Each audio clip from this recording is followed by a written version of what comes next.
今暮云何地，人在何处？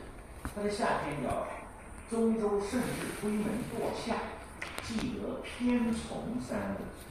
我们一般把它念成既得偏重三位。实际上，咏乐的这个词牌，它的格律已经规定了，在这个位置，它只能念既得偏从三位，绝不可能念既得偏重三位，因为这样也不符合格律。李清照本人是一个特别讲格律。那由此，你对于这首词它在里面表达的意思，你也有了完全不同的见解。那么我们认为是既得偏重三位的时候，就是说原来当年在这个靖康之难之前，汴梁城里边是特别的重视元宵节。可是李清照这里不是要表达这个意思，他表达的是在宋徽宗政和6年，这一年是壬正月，所以过了2个元宵，这才叫做偏从三位。所以我就替这位同学来回答，让我们学习诗词的格律，了解它的押韵呐、平仄呀，这些都是非常的有用处的。今天呢，我们就从小学2年级我们学到的第一首古诗《江南》说起。江南，江南可采莲，莲叶何田田。有一个短句名言也叫何田田。鱼戏莲于间，鱼戏莲于东，鱼戏莲于西，鱼戏莲于南，鱼戏南于北。好，这首诗呢，它是一首乐府诗。乐府诗是一种音乐物体，它和我们常说的古诗还不一样。它是可以唱的，所以它都是配合它的乐曲。那么，如果我们按照古人押韵的标准来说的话，首先，我们要找它押韵的字。怎么样去找押韵的字呢？我们不能用今天的读音去想象出来，我们要用古人的读音去作为标尺来进行衡量。那么请问古人的读音在哪里呢？古人并没有留下录音机，但是古人留下了韵书，就是可以押韵的字，把它给排在一起。比如说这个东方的东和这个梧桐的桐，它是押韵的，那么它们就在一个韵里面，这个韵叫做东韵，一东韵是东方的东。所有的和东方的东可以押韵的字都放在一起。那么江南可采莲的莲，它是先韵，先后的先。莲叶何田田的田，它也是先韵啊。但是鱼戏莲于间的间，它是山韵，删除的删，山韵。它们是不同的韵母，但是在乐府诗当中，删除的删和先后的先，它们属于邻韵，有相邻的韵，它们是可以通押的。因此，我们找到的第一个韵就是先韵和山韵的通押，它们分别是莲、田和间这3个字是韵的。那么后面4句是不是不押韵的呢？我也曾经认为它是不押韵的，但是我看到民国时候有一位学者叫黄杰，他是北京大学的教授，广东顺德的。黄杰，他有一本书叫《汉魏乐府风间》，里面就特别的加了一个注释。他说北与德同韵。北大家可能刚才听到我念成了啵，它是一个入声字，它是一个发音非常短促的字，和这个西边的西不一样，西边的西它是一个平声字。那么德也是一个入声字，北与德它们是在入声当中是属于同一个韵，这个韵叫做直韵啊，这个职业的直韵，这韵。黄杰举了汉代的《淮南子》这本书里面作为例子，说万民仓皇，不知东西，交背天河，失于地北。啊，他说这个西和北是德与西邪，这个字不是业。那么我们看连叶间的叶是正写，这个呢是邪。今天在普通话在这个简化字当中变成同一个字，但实际上呢，它们是两个完全不同的字。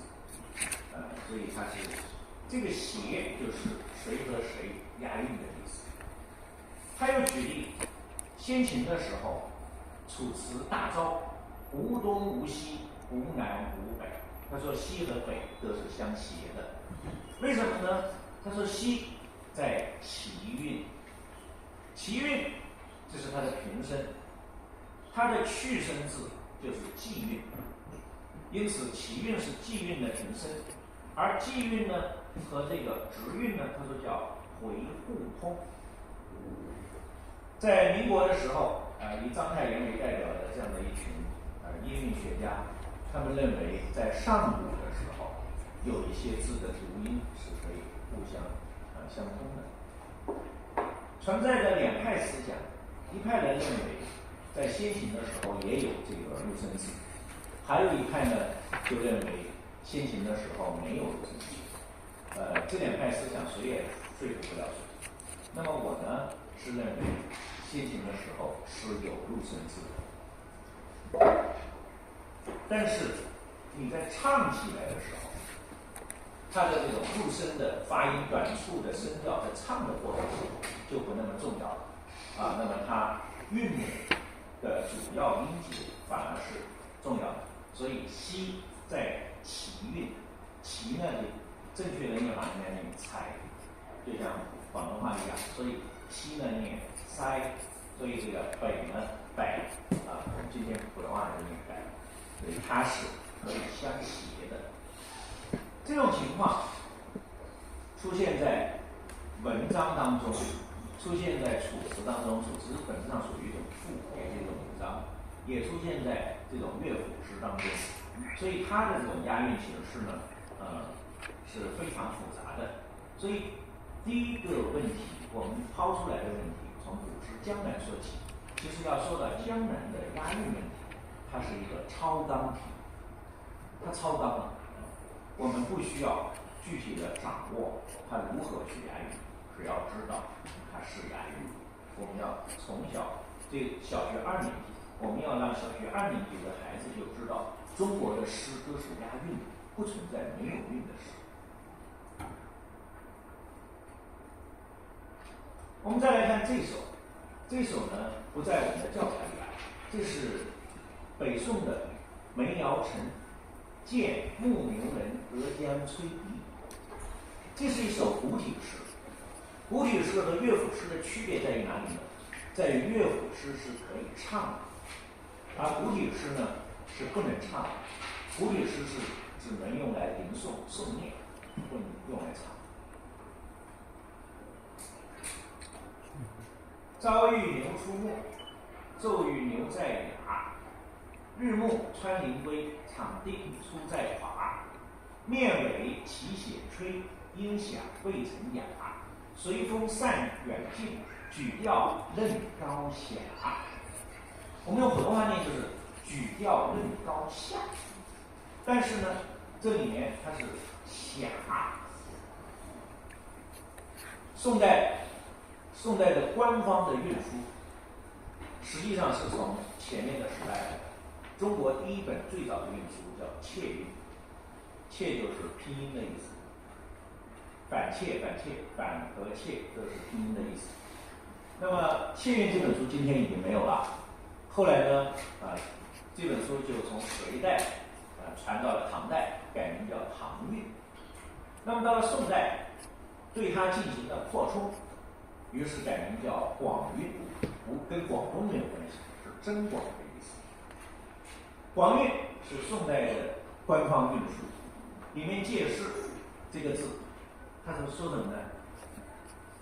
见也，我们今天说下贱，下贱啊，就是地位很低下，它是贱。去就是让谁下台啊，对下。这个后也啊在后面，地业就是在下面。降从上到下，都念胡雅切。胡雅切，这是一个古人的汉语拼音的方法。上一个字取它的声母，下一个字呢取它的韵母和声调，然后拼在一起。胡雅就念哈。今天广东话还是把下念哈。在广韵里面，另外的一个地方又出现了这个字，广韵里面又进行了解释，说行下，就是由上而下走的意思。行下，它是叫胡驾切，由上而下，通常念下，但是右胡雅切也可以念下。而除了这个意思以外，其他的意思都是可以，两个读音都可以，都是念这个下或者念。所以这里面它是念举调论高下，这样才能够和雅的押韵。我方将上来，平六落尽下，这个音念下。好，广韵里面又告诉你，水往下泻，比如说疑是银河落九天，他就念 c 甲切 c 是一个它的上面取它的声母，姐姐的姐取它的韵母和这个声调，所以它念甲。但是上吐下泻，这个就念思亚切。思亚切念什么呢？下，叶的古音念亚。悠悠金坠耳，一足发潇洒。潇洒这个字念起来是很好听的，为什么呢？因为它是一个双声的连绵字，声母都是思、潇洒。如果你用普通话念，你不会感知它是一个双声的词，你就念潇洒，但实际上它是应该念潇洒。我的师妹，中央音乐学院的教授，他把这首诗发给我，然后马上就跟他其中呢，他是从网上找来的这个文本，其中有一个字错了，一足发潇潇，我说潇潇错了，一定是潇洒，否则不押韵。苟能何人心，其必骤少遐。好，他有解释。遐是什么意思呢？大也，又朱霞，就我们中华又叫华夏，华夏的夏实际上是古音念夏。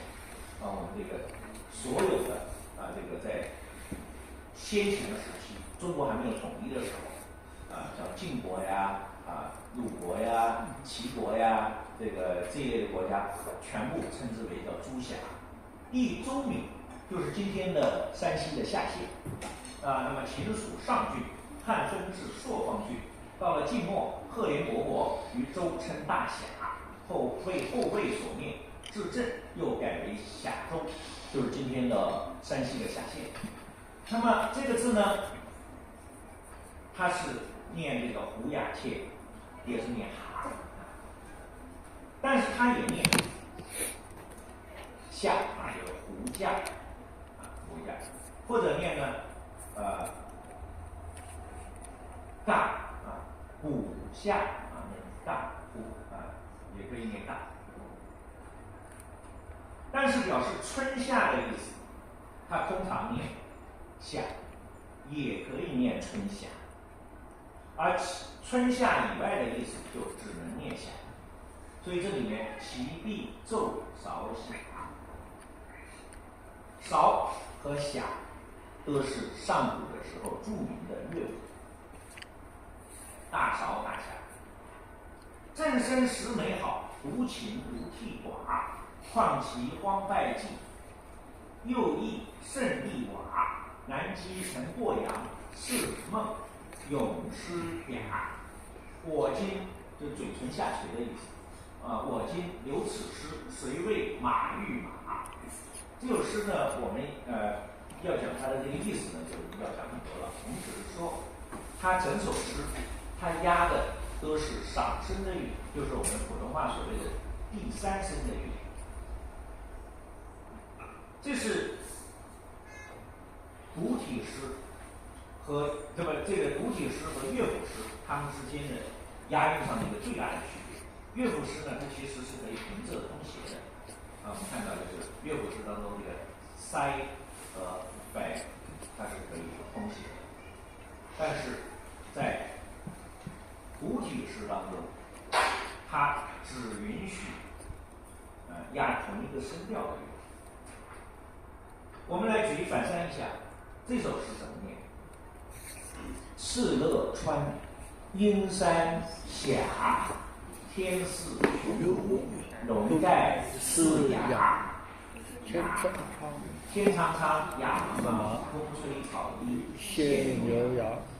好，这个我们小的时候，我读书的时候，我初中的时候，这首诗呢，我们的教材上明确的注明了这个字念笼盖四崖，但是教材没有告诉我阴山峡的峡，它也是一个上声字。阴山下。如果说它念阴山下，这就不押韵。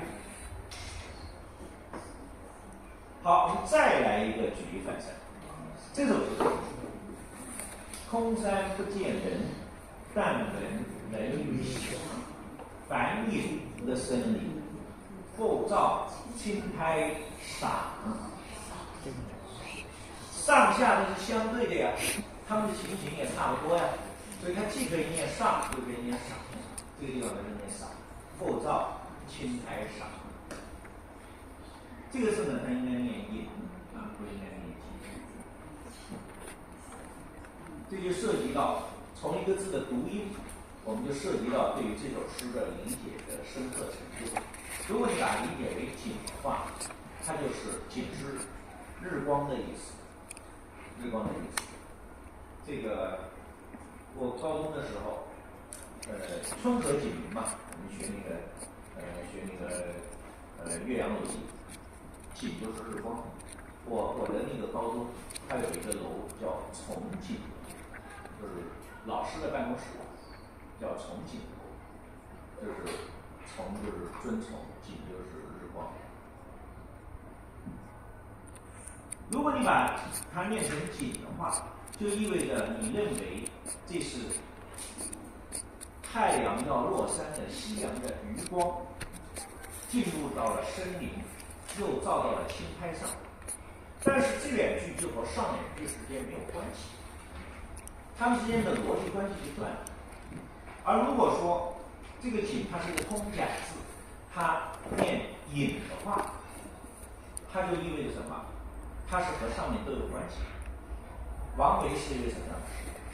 王维是一个中国历史上最早参与就加入到这个佛教的大观点，他是信奉禅宗的大观点，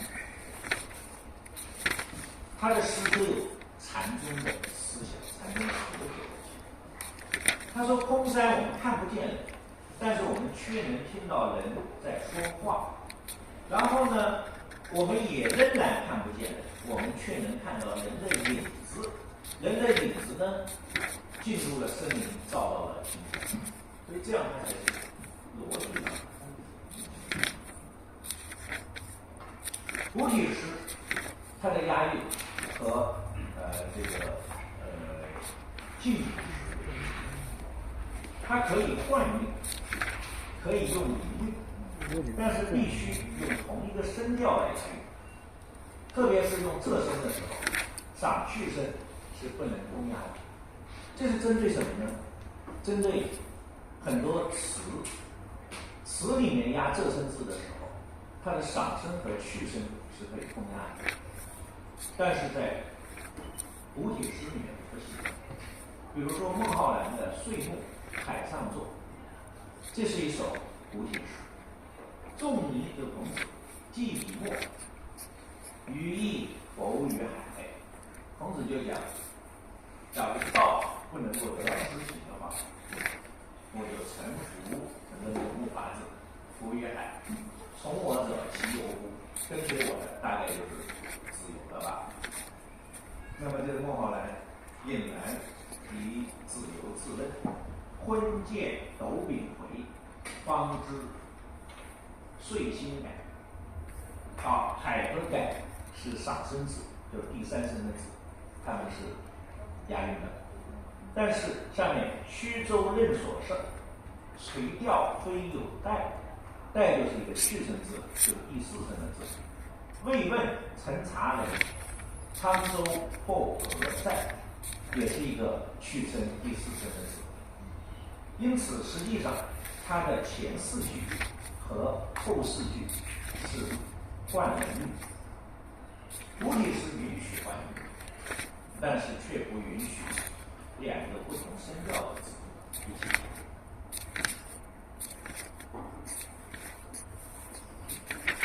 我们今天所学的古诗词，乃至于一部分的赋文章，都属于叫韵文。韵文呢，包括了诗、赋、词、曲，以及真名、颂赞、为记。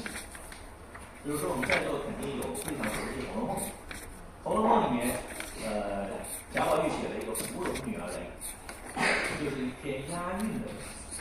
按照规定，这个雷文、祭文都应该是押韵。那么铭文当然也押韵。所以你要写一个墓志铭，一定要有押韵的文字，否则就不能叫墓志铭。大家熟悉的《陋室铭》，这是一篇伪造的文章啊，并不是刘禹锡真正写的，不是他写的。这个怎么能分得出来？我们这是课文了。对不起，您说什么？哦，因为这个是初中中学的课文，您这我凭什么说它是伪造的？啊，对，就是因为我们的语文教材的编撰者呢，对于这个学术界的最新的这种研究啊，它往往是比较的懵懂的，它往往就是不是太关心的，因为这个编语文教材的人，他并不是这个古典文学的专家啊，所以呢，他们对中学语文教材很熟悉啊，这个语文教材里面很多错，所以说我们这个课程会慢慢下去。山不在高，有仙则名；水不在深，有龙则灵。斯是陋室，惟吾德馨。开痕上阶漏，草色惹帘青。谈笑有鸿鹄，往来无白丁。何以调素琴，又精进？无丝奏之乱耳，无暗斗之劳形。南阳之不如，西刷之临庭。孔子云：伯乐之有余。那么，虽然它不是刘禹锡本人所作，是因为我们在刘禹锡的这个自己的这个题字里面是用的，那么，但是呢，它也是一种宝藏。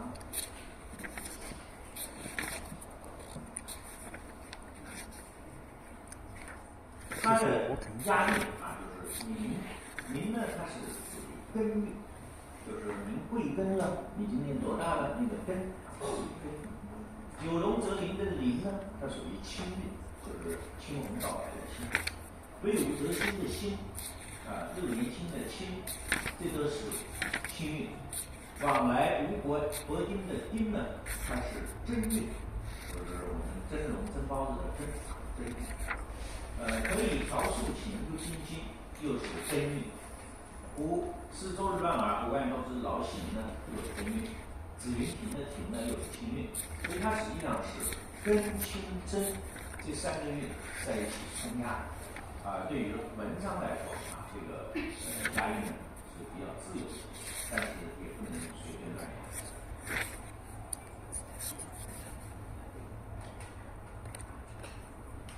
诗词都是属于韵文，因此也都必须押韵。但是我们今天很多的人对于诗词必须押韵这样的一个最基本的常识也毫无认知，缺乏写诗词必须要押上韵的历史。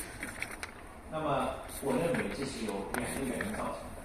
第一是古今音的巨大差异，第二呢是不知道由于诗词的题材不同，很多诗词会出现换韵或者更复杂的用韵情况。比如这一首《登幽州台歌》，这是陈子昂的，他当时跟随这个武则天的家里面的这个侄孙吴有仪去北征契丹，陈子昂呢就提出了非常有价值的军事上的建议，但吴有仪呢就觉得我是什么身份的人，你配吗？根本不听他，所以他就感觉到一种强烈的不满，感到一种失落，于是就想到了历史上著名的这个燕昭王求士。燕昭王呢，他要去寻求特别优秀的人才，他手下有一个人叫做郭培。郭培跟他讲了一个故事，说从前的燕王，他要求取千里马，但是呢，他就给了他的使者1,000两黄金，让他去买千里马。结果使者买不到千里马，只花了500斤买回来千里马的骨头。这个老燕王就很生气了，说我要千里马，你给我买个千里马骨头干嘛？还花那么多钱？那么这个使者也跟他讲，说你想要千里马，但是现在我买不到，你愿意花1半的钱去买千里马的骨头，可见你如何的爱千里马。人家有千里马的一定愿意卖给你。果然他就买到了好多千里马。郭培就讲说，你现在真的要去尊重人才，你就先拜我为师。别人一看像我这种水平的人都能够在你们燕国能够得到重用，那天下的人才还不得了。于是呢，燕昭王就设立了黄金台。今天北京还有一个金台路，那就是当年燕国的这个地方。黄金台，在这个黄金台上面呢，放上了1,000两黄金，什么样的人才来给你钱并且就尊奉郭培为老师。后来那些天下知名的这些人才都到英国来了。陈子昂就想到这一点以后，心情特别苦闷，写下了千古名篇《登幽州台歌》。前不见这个打错字了，前不见古见古人，后不见来甲。念天地之悠悠，都怆然而涕下。这个我们刚才讲过。当然，你也可以念成，就是有的地方的方言，也可以念成前不见古人，后不见来子。念天地之悠悠，都怆然而涕乎。老弟，书上到底没有带什么？什么字？这个音，在书上教材上是不是也这个音？教材它的问题是我们一直在我的我的视频当中就不停的在挑战教材。这教材包括我们那个路边语文教材的总主编也是我的老师，这个温如敏先生给我打电话说：“金鲁你要理解我们的难题。”为什么呢？就是在教材以上有一个机构，叫做国家语委。这国家语委呢，它的所谓的专家，基本上都不是语言学家，不是古文字学家，不是古典文学专家，是什么人呢？是播音主持人。播音主持人觉得只有普通话的标准但是诗词不能用普通话去读，读了以后很多没法押韵，你这也是不对的。比如说这个一骑红尘妃子笑，你现在改成了一骑红尘妃子笑，就完全的不符合平仄了。因为既是一人一马叫做骑，又比如说这个欲将轻骑重，大岁慢弓刀。我们现在念欲将轻骑重，完全5个字错了2个字。所以我们跟孩子们讲的时候要讲清楚，就是这个字在古代它是有不一样的读音的。你今天用普通话念不押韵，不代表在陈子昂写作的时候。由这首诗还让我想起了一件公案。上海呢有一个活动叫中小学古诗文青少年古诗文诵读大赛，其实就是背诵。这个大赛呢是由上海的高校老师出题，高校老师做评委，中学生去参赛。凡是能够在这个大赛当中获奖的，中考、高考各加15分，那特别的1分能杀掉多少？15分啊，太灭绝人性了。那这可见什么？可见上海市是多么的重视，多么的重视古诗文的诵读。有一个我特别，请问一下，就是为什么要这么读呢？为了要让它押韵嘛。它是先有和韵还是先有诗呢？先有和韵都有诗，因为所有的诗写作的时候都是先有和韵和韵来写，而不是相反。那这两个比方说这个者和这个下，在古文中它只是在这首诗里面用的吗？不是，在任何地方都应该用。都是读对下对。知不知也是读。这假的，但是你在其他地方不押韵的地方，你念者它不妨碍。可是你在这种位置，你念者不妨碍，就是这样一个道理。然后我特别尊重的华东师范大学的终身教授刘继朝先生，学问特别好。有一个学生他是做评委，有一个学生呢就去念这首诗，当然是用普通话来念。念完以后，我们刘继朝先生就故意的问他：“你说这首诗为什么不押韵呢？”他其实是希望这个同学回答，这首诗是在古代押韵，只不过因为现在古今的这个语音变化很大，所以到今天普通话不押韵。他这句话呢，学生还没有回答呢，他旁边一个复旦大学的著名教授马上就说：“我认为好诗就是可以不押韵的。”然后呢，季朝先生他也不能去驳他的面子嘛，复旦大学最有名的教授，不能去驳他的面子，就只好闷在心里。那么我们这位教授是做这个全唐诗的研究的，他就能够发生什么样的错误呢？这有一个长沙有潼关窑，在潼关窑里面挖掘出来了好多瓷器，这些瓷器上面呢就写了好多的诗，这些诗基本都是在全唐诗里没有的。那么这是一个很大的发现。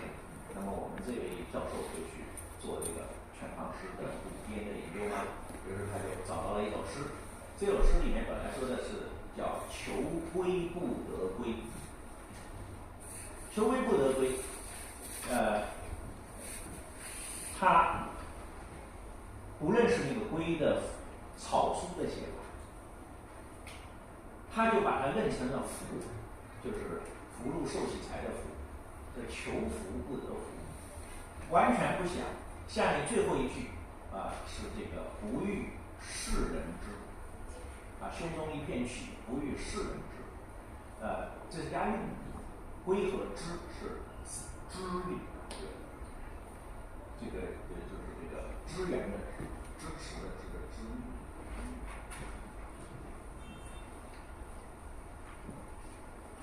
他就没有这样的一个押韵的历史，而且呢，他不知道那个唐代人因为要避李世民的讳，就把那个世界的世少写一笔，就变得有点像日本字儿一样啊，少写。他有那些个女，他就把它理解为说胸中一片气，不欲女人知，然后解释说啊，这是一个古代的一个怕老婆的这个男子，但虽然很怕老婆，在外面呢，但是还是要表现出说我很大度，不跟你置气。这个脑洞太大了，脑洞大的原因呢，啊，其实就在于不知道这叫押韵。我们再来看李益，中唐时候的一位诗人，他的《江南曲》：驾登瞿塘湖，朝朝暮妾妻。早知草有性，驾驭弄潮泥。如果你念成儿，它也是完全不押韵的，因为在唐代的时候，在李益生活的时代，根本没有儿这个音。这个音呢，实际上是北方的那种胡人，他们这个侵略了中原以后，把中原的这些读音给变了。今天这个北方话，它其实是受这个胡人的影响非常重。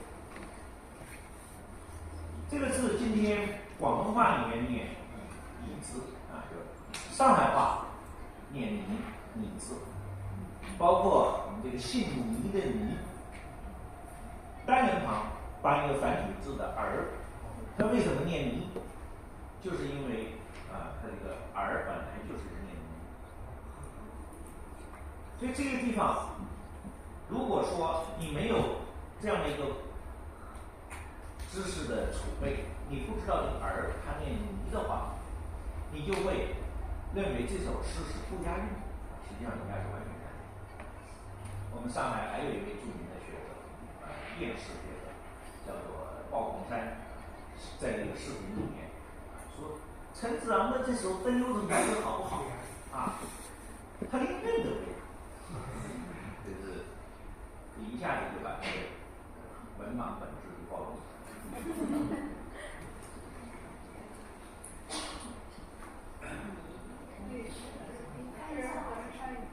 上一个其实没有必要，我已经讲过了，大家看一下没问题。回头我把这个 PPT 发到我们群里。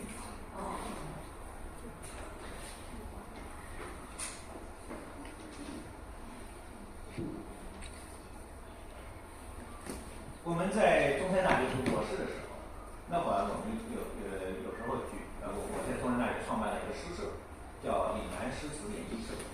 那么当时呢，跟老师们经常一起有雅集的时候呢，我们都请那个胡承学老师表演一个节目，就是用潮州话来念《登幽州台歌》。潮州话念那个《登幽州台歌》是押韵押的不能再押。在座的如果有潮州的闽南的，一念就知道。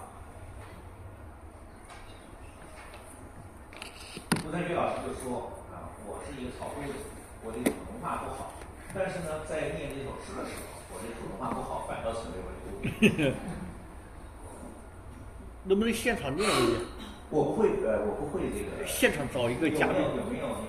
有没有那个说潮州话的朋友？我们今天来给大家念一下。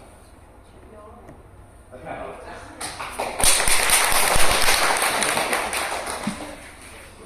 不会吗？不会潮州话，但是我有一些。可能因为我也在外面太久了，潮州话，我也知道潮州话怎么讲。其实串南和普通话差不多，就是潮州话。反正我听胡承学老师念，就是潮州话整篇应该是我从头开始。好。登幽州台歌，反正呢，终于两个人熬两来讲，两江的这流流都参加的呀。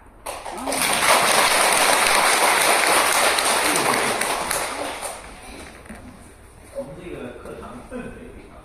在师大讲课的时候，我就经常讲，我说同学们上我第一堂课，就是老师有什么讲的不对的地方，随时打断；有什么你质疑的地方，随时打断。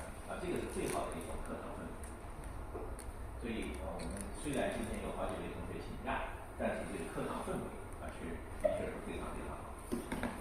好，那么押韵它是有标准的，但是呢，上古的时候它的押韵呢，我们今天就没有办法知道它的韵书是怎么样，因为我们今天能够找到的最早的韵书就就知道的最早的印就是隋朝的窃韵。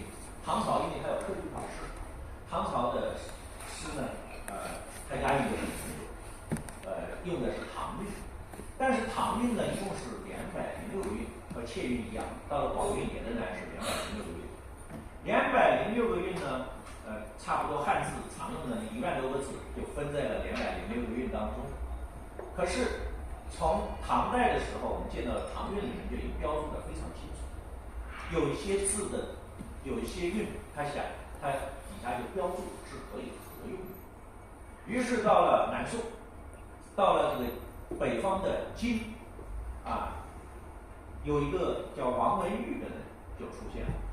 王文玉就心想，既然这些韵是可以合用的，我们又不是音韵学家，我们只是要用这个来写诗而已，我们为什么不把它合在一起呢？于是就把这些韵合成了106个韵。那么由于是在山西平水经籍所开行的，平水经籍所的这个所长叫金吉，那么王文玉呢就是平水经籍，就当时北方的朝廷专门负责印刷的。平水就是哪里呢？就是今天的山西临汾，那个地方就是平水韵的故乡，是当时北方的印刷中心。然后有一位从这个山西平水到了南方的人叫刘渊，在王文玉的书出版以后20多年，在南宋也推出了一本这个平水韵，但是呢，他为了要表示与北方的不一样，加了一个韵，变成了107个韵，但实际上我们后世基本上用的是106个韵，因此就把它叫做平水韵。无论是王文玉是山西的平水经籍，还是刘渊，他也是这个平水人，所以都叫做平水韵。平水韵的本质只不过是把唐韵、广韵那些可以通押的韵合并在一起，所以它并没有重新创立一个押韵的标准，所以大家一直有如此的接受。这个呢，我们见到的这张图片是元朝的重新刊刻平水韵，这是收藏在台湾的一个文物。清代有一个叫张宇恒的学者，他这样说：做平水韵者，不过并去题旧题，是以见者无一词。什么意思呢？就是按照窃韵、唐韵、广韵的划分，第一个韵叫做一冬，东方的东；第二个韵呢叫做二冬，冬天的冬；第三个韵呢叫做山中，就是那个敲钟打鼓的那个钟。但是在这个书里面呢规定了山中和二冬是可以通押的，所以到了王文玉，到了刘渊就觉得，既然可以通押，我们为什么还要把它分开来？于是就把二冬和山中并在一起，变成了今天的新的大家熟悉的押韵标准二冬，冬天的冬。所以它只不过并去其旧题，就把它原来分的但是可以通押的合到一起而已，所以大家都觉得可以接受。但是有一个反例，就是朱元璋。朱元璋呢，他为了要表现自己的伟大，于是他就重新搞了一个叫洪武正韵，这是皇帝的力量来推行的。但是天下读书人写诗没有人按照洪武正韵，为什么？因为明朝人很清楚，我按洪武正韵写诗了，我就没有办法和唐代人写的诗、宋代人写的诗、元代人写的诗放到一起，我变成了一个完全一个新的东西。那我和唐代人、和宋代人、和元代人，我们之间的血脉关系，我们的文脉就断了。张宇恒呢，还是认为平水韵的作者是刘渊的。他说刘渊是一个无名下士，他是一个没有功名的人，他居然能够改变，能够被天下人所接受，原因就是我们尊重的文脉，尊重的传统。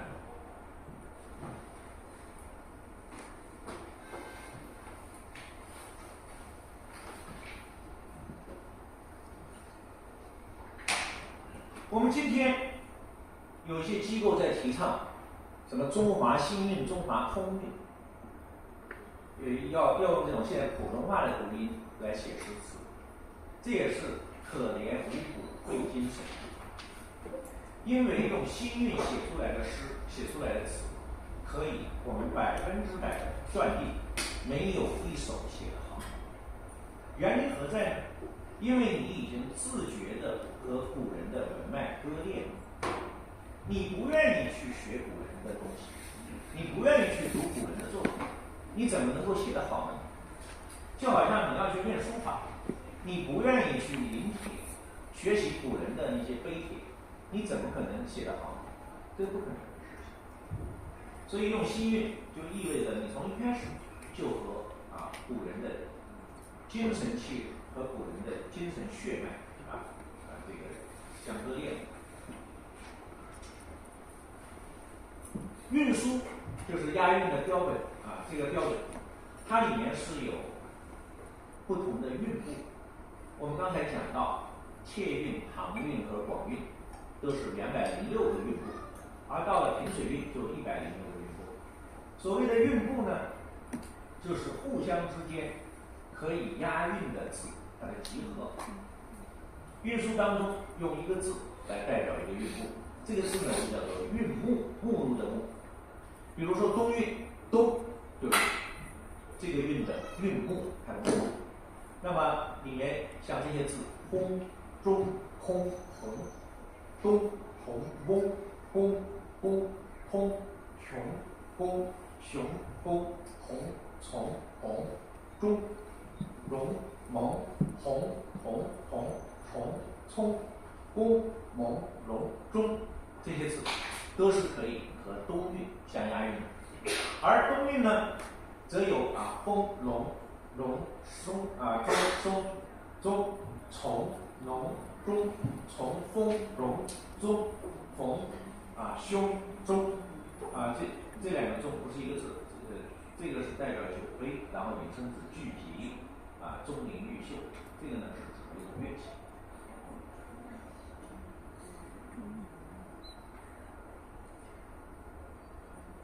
像真韵，人、春、辰、辛、申、真、神